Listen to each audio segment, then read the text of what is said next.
Напади врз телевизија Алфа од повеќе страни, управата за јавни приходи, обвинителства, инспекции. Она што беше навестено од опозиција, сега се спроведува како власт. Поранешниот премиер и партиски лидер Зоран Заев уште пред повеќе од 6 години дел од медиумите ги прогласи за политички непријатели. Во моментот, став на СДСМ и мој личен став е дека поголем политички непријател за нас како опозиција се медиумите како што се Сител, Канал 5, Алфа телевизија, Дневник и Македонската радиотелевизија.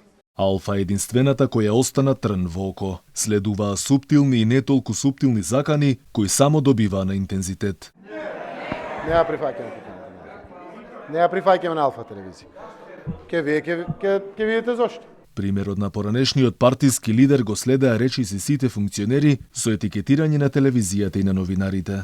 Јас и со вас разговарам. Би сакала да разговарам и со собственикот на вашата телевизија, ама не го знам кој е. Медиумите на Мицкоски имаат задача да го подкопуваат договорот со Грција и со текстовите негативно да влијаат на членството во НАТО.